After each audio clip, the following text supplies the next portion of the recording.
Welcome to our channel. నేను నవీన్. సెలబ్రిటీలు ఏం చేసినా ఫేమస్ అవుతారు, లేకపోతే వైరల్ అవుతూ ఉంటాయి. ప్రస్తుతం అలాంటి వార్త ఇప్పుడు సోషల్ మీడియాలో వైరల్గా మారింది. రష్మిక విజయ్ల పెళ్లి వాయిదా పడిందంటూ కూడా కొన్ని వార్తలు వైరల్ అవుతూ ఉన్నాయి. ఆ టాపిక్ గురించి మనతో మాట్లాడడానికి సినీ అనలిస్ట్ శ్రవణ్ గారు ఉన్నారు. సార్తో మాట్లాడదాం. నమస్తే అండి. నమస్తే అండి. సో విజయ్ రష్మిక పెళ్లి ఇప్పుడు వాయిదా పడిందంటూ కూడా వార్త తెగ వైరల్ అవుతుంది. వాస్తవం ఏంటండి? తెలుగు సినిమాలో గాసిప్స్ బాగా సినీ పరిశ్రమలో ఈ ముఖ్యంగా ఈ రిలేషన్స్ అంటే ఒక్క తెలుగు ఇండస్ట్రీ అయినా సెలబ్రిటీ నేను అదే చెప్పే ప్రయత్నం చేస్తాను. ఈ మధ్యకాలంలో ఎక్కువైంది తెలుగు సినిమా పరిశ్రమలో గాసిప్స్, రిలేషన్స్, హీరోయిన్ల మధ్య డేటింగు, డైటింగు, రకరకాల కారణాలు, రకరకాల పేర్లతోటి పేరని జంట అని రావడంలో కొంచెం మనం స్వాగతించవచ్చునేమో. అంటే ప్రేమించుకుంటున్నారన్న వార్తని స్వాగతించవచ్చు, కానీ డేటింగ్లో ఉన్నారు అని చెప్పని వార్తలు రావడాలు ఇవన్నీ కూడా ఈ మధ్యకాలంలో ఎక్కువైంది. ఇట్లాంటి వార్తలు ఇప్పుడే కాదు, గత 40-50 ఏళ్ళ కింద నుంచి కూడా ఆ తరం హీరోలు, పాత తరం నుంచి కూడా వచ్చేది. అంటే మద్రాసు నగరానికి సంబంధించినటువంటి సినిమా కేంద్రంగా ఉన్న రోజుల్లో కూడా వచ్చింది. ఎక్కువగా బాలీవుడ్లో 90s తర్వాత ఈ రూమర్స్ కల్చర్ ఎక్కువగా ఉంది.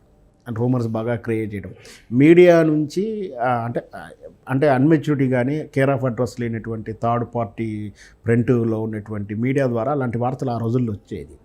అయితే ఎప్పుడైతే ఈ సోషల్ మీడియా అనేది ఇండివిజువాలిటీ వచ్చేసిన తర్వాత, ఎవరైనా మీడియా రూపంలో రాసుకునేటువంటి స్వేచ్ఛ వచ్చిన తర్వాత, ఈ టెక్నాలజీ డెవలప్ అయిన తర్వాత ఈ తరహా వార్తలు, గాసిప్స్ వార్తలు చాలా పెరిగాయి. ఈ నిన్నగాక మనం ఈ మధ్యకాలంలో ధనుష్ హీరో, తమిళ ఆర్టిస్టు, తమిళ హీరో ధనుష్ వార్త అయితే చాలాసార్లు విన్నాం. ఆ ధనుష్ గారి ఈమెతో పెళ్ళి, ఆమెతో పెళ్ళి, వాయిదా, క్యాన్సల్, పెళ్ళి క్యాన్సల్, ఇట్లా సోషల్ మీడియానే చాలాసార్లు పెళ్లి చేసింది, చాలాసార్లు విడాకులు ఇచ్చేసింది, చాలాసార్లు పెళ్లి ముహూర్తాలు పెట్టేసింది. అట్లా రకరకాలు వస్తున్నాయి. మొదటి నుంచి వస్తున్న వార్తలే. ముఖ్యంగా మన తెలుగు పరిశ్రమకు చెందినటువంటి విజయ్ దేవరకొండ, రష్మిక ఇచ్చినటువంటి వార్త అయితే చాలా కాలం నుంచి హిడెన్గానే ఉంది వార్త. అంటే దాన్ని ఎవరు ప్రూవ్ చేయకుండా విజయ్ దేవరకొండ, రష్మిక, గీతా గోవిందం అన్నట్టు మంచి ఒక ఫ్యామిలీ డ్రామా చిత్రం నటించిన కానించి వాళ్ళ మధ్య సాన్నిహిత్యం పెరిగింది అనేది ఒక వార్త. అయితే చాలాసార్లు వాళ్ళిద్దరూ ప్రేమలో ఉన్నారు, పెళ్లి చేసుకోబోతున్నారు విజయ్ దేవరకొండ అండ్ రష్మిక అని చాలా వార్తలు వచ్చాయి. ఈ వార్తలు రావడానికి కూడా కొన్ని కారణాలు ఉంటాయి. ఎందుకంటే వీళ్ళు ఒకేసారి సేమ్ పీరియడ్, సేమ్ టైంలో ఇద్దరు వెకేషన్స్ అని చెప్పేసి విదేశాల్లో ఉన్నప్పుడు, అతడు తిరిగిన లొకేషన్లు, ఈమె తిరిగిన లొకేషన్లు ఉన్నప్పుడు, వేరు వేరు చిత్రాలు అయినప్పుడు, లేదా వాళ్ళు ట్వీట్ చేసినటువంటి ఫోటో బ్యాక్గ్రౌండ్ కానీ వీళ్ళు ట్వీట్ చేసిన ఫోటో బ్యాక్గ్రౌండ్ కానీ ఒకలా ఉన్నప్పుడు కంపారిటివ్ చేసేసి వీళ్ళిద్దరూ కూడా జోడీగా ఉన్నారని ఒక వార్త క్రియేట్ చేయగలుగుతున్నారు, కలిపేస్తారు. కంపేర్ చేసి ఎవరో ఒకరు క్వశ్చన్ మార్క్తో ప్రారంభించినటువంటి సోషల్ మీడియాలో వార్త కాస్త చివరికి చిలికి వానైపోయేసి చివరికి పెళ్ళైపోయింది, పిల్లలు పుట్టారని కూడా కథనాలు బయటకు వచ్చేస్తాయి. అయితే ఈ వాటిని ఖండిస్తూ, కొట్టిపడేస్తూ గత డిసెంబర్లో విజయ్ దేవరకొండ అండ్ రష్మిక గారి ఎంగేజ్మెంటు చాలా ఆత్మీయుల మధ్య జరిగిందని ఒక ఫోటో కూడా బయటకు వచ్చింది. సార్ పెళ్ళి జరుగుతుందని చెప్పుకోవచ్చు. అయితే ఈ పెళ్ళి కాస్త జోధాపూర్లో రేపు ఫిబ్రవరిలో జరగనున్నదని చెప్పేసి అప్పటి నుంచే వార్తలు, రకరకాల వార్తలు వింటూ ఉన్నాం. సడన్గా నిన్నటి నుంచి ఒక వార్త వైరల్ అవుతుంది. ఏమిటంటే ఇలా పెళ్ళి వాయిదా పడిందని.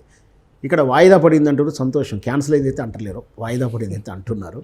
సో ఇంకా రకరకాల వీళ్ళ ట్రాన్సాక్షన్స్, అంటే వీళ్ళు పెళ్లి కోసం సన్నాహాలు చేస్తున్నట్టు ఏర్పాట్ల కోసం తిరగడం కానీ, ఆర్డర్లు ఇవ్వడం కానీ, ఇట్లాంటివి ఏమైనా పెళ్లి అవసరాలు ఉంటాయి కదా, ఆ బట్టల షాపింగ్ కానీ, డెకరేషన్ గురించి కానీ, ఇట్లాంటివి ఉన్నప్పుడు అవి ఆగిపోవడం కానీ, ఆ వార్తలు పుట్టకపోవడం కానీ కారణమైనప్పుడు రకరకాలకి ఏదో సోషల్ మీడియాలో క్రియేట్ చేస్తారు. కానీ ఈ వీటిని అన్నిటినీ కూడా ఆ విజయ్ దేవరకొండ కానీ, అతని తరపున పిఆర్ టీం కానీ, అతని తరపున ఫ్యామిలీ కానీ, అదర్వైజ్ రష్మిక కానీ వాళ్ళు చెప్పాలి మా పెళ్ళి అవుతుంది లేదా క్యాన్సిల్ అవుతుంది, వాయిదా అవుతుంది అంతవరకే. కానీ మనంగా క్రియేట్ చేసి మనగా సోషల్ మీడియాలో ఉన్న వాటిని నమ్మడానికి వీల్లేదు.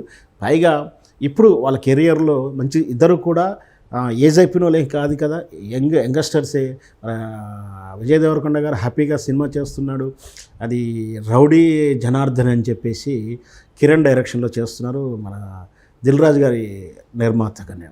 అంటే విజయ్ దేవరకొండ చిత్రాలు కొంచెం డిజాస్టర్ అయిన, డిసప్పాయింట్ చేసిన చాలా చిత్రాలు, కింగ్డమ్ అని, ఆ తర్వాత అంతకుముందు వచ్చిన చిత్రాలు అన్నీ కూడా ఏవి కూడా పెద్దగా పాజిటివ్నెస్ అయితే రాలేదు. సో అయినప్పటికీ క్రేజ్ ఉంది, పబ్లిక్లో ఇమేజ్ ఉంది. సరే ఆయన మీద కుట్రలు జరుగుతున్నాయి, సినిమా ఫ్లాప్ అవ్వాలని చూస్తున్నారు, తొక్కేయాలని చూస్తున్నారు, డిస్క్రిమినేషన్ జరుగుతుందని కూడా చెప్తా ఉన్నారు. సరే అవన్నీ కూడా వేరు విషయాలు. మొత్తం మీద ఆయన షెడ్యూల్లో బిజీగానే ఉన్నాడు. ఈ రష్మిక కూడా మైసా అని ఒక చిత్రం రవీంద్ర డైరెక్షన్లో ఆమె షెడ్యూల్లో ఉంది, అది షెడ్యూల్ చేస్తూ ఉన్నారు. పైగా ఇతర చిత్రాలు, ఇతర భాషా చిత్రాలు కూడా నటిస్తూ ఉంది. సో రష్మిక ఈ రోజుల్లో లైమ్లైట్లో ఉన్న హీరోయిన్గానే చెప్పాలి. సో కెరీర్ బిజీ ఉన్న స్టేజ్లో పెళ్లి చేసుకొని ఒక 3 నెలలో 4 నెలల్లో బ్లాక్ చేసుకుని ఇబ్బంది పడాల్సింది, కెరీర్ ఇబ్బంది పడుతుందనేది ఒక ఉద్దేశం ఉంటుండవచ్చు జనరల్గా. గతంలో ఉండేది, ఇప్పుడైతే లేదు. పెళ్ళైన హీరోయిన్లతోటి సినిమా హీరోయిన్గా చేయిస్తే ఆడియన్స్ సెంటిమెంట్గా ఫీల్ అవుతారు. పెళ్ళైన ఆమెని హీరోయిన్గాను, ఆమె వేసే డ్యాన్స్ స్టెప్లుగాను రొమాంటిక్ చూడరు పెళ్ళైన స్త్రీని అని ఒక నానుడి తెలుగు, తమిళ్ లేదా సౌత్ ఇండియాలో బాగా ఉంది. అందుకనే ఆ రోజుల్లో హీరోయిన్లు పెళ్లి చేసుకున్న సీక్రెట్గా పెట్టేవాళ్ళు, సీక్రెట్గా ఉంచుకునేవాళ్ళు. పెయిన్లు అయితే కెరీర్కి ఇబ్బంది అవుతుందని బయట పట్టకుండా చాలాసార్లు చాలామంది అదే విధంగా చేశారు. ఒక క్వశ్చన్ మార్క్ ఉండేది, అసలు ఇలా ఆయన ఎట్లుంటాడు, ఒకవేళ ఉన్నా కూడా అట్లా సీక్రెట్గానే ఉండేది. ఒకవేళ పెళ్లి చేసుకున్న చాలా ఇండ్లు చాలా సంవత్సరాలు చెప్పకుండా ఉన్నటువంటి సందర్భాలు ఉన్నాయి. అట్లాంటి విషయంలో విజయశాంతి గారు అయితే ఈరోజు కూడా పెళ్ళి అయిందని డిక్లరేషన్ కూడా చేయలేదు. చాలా సందర్భంలో వచ్చినా కూడా ఇది మీకు అవసరం లేని టాపిక్, నా పర్సనల్ లైఫ్ గురించి అవుతుంది కాదు మీకు ఎందుకు అని చెప్పి ఖండించిన సందర్భాలు కూడా ఉన్నాయి. సో అట్లా చాలామంది ఉన్నారు హీరోయిన్ల విషయంలో తమకు తాముగా డిక్లేర్ చేయలేని వాళ్ళు కూడా ఉన్నారు. ఈరోజు కూడా విజయశాంతి ఎప్పటికి కూడా నాకు పెళ్ళైందని ఎక్కడ ఎండార్స్ చేయలేదు. బహుశా ఎలక్షన్ అఫిడవిట్లో అక్కడో ఇక్కడ ఇచ్చుండొచ్చు కానీ ఫిలిం ఫీల్డ్ సెక్టర్లో మాత్రం ఎప్పుడో కూడా జయలలిత గారిది మరి అది పెళ్ళయిందా కాలేదనే కానీ సో బట్ ఆమె కాలేదు, ఆమెది డిఫరెంట్. ఈమె అయిన విషయం అందరికీ తెలుసు, ఆమెకు కూడా తెలుసు. జయలలిత గారిది వేరు టాపిక్. సో ఇట్లా ఆ సందర్భంగా మరి రష్మిక వాళ్ళు కూడా ఆ విధంగానే భావిస్తూ కెరియర్లో ఉన్నప్పుడు సినిమాలు విస్తృతంగా ఉన్న స్థలంలో పెళ్లి గురించి అప్పుడే తొందరపడకుండా వాయిదా వేసుకోవాలని అనుకున్నా అది తప్పేం లేదు. సో అవి అయితే గాసిప్స్ వార్తలు కానీ మనం చూద్దాం. సో కంప్లీట్గా కొట్టేస్తున్నారు వార్తని. నేను గాసిప్స్ కానీ చూస్తాను, విని వదిలేయాలి అంతే. కొట్టేయడం, ఖండించడం మనకు అక్కర్లేని విషయం. ఇది కేవలం గాసిప్ అన్నప్పుడే గాలి వార్తగా చూడాలి. విన్నామా ఈ చెవు నుంచి వదిలేసామా అనంతగానే ఉండాలి. Thank you sir, thank you so much. Thank you viewers, bye.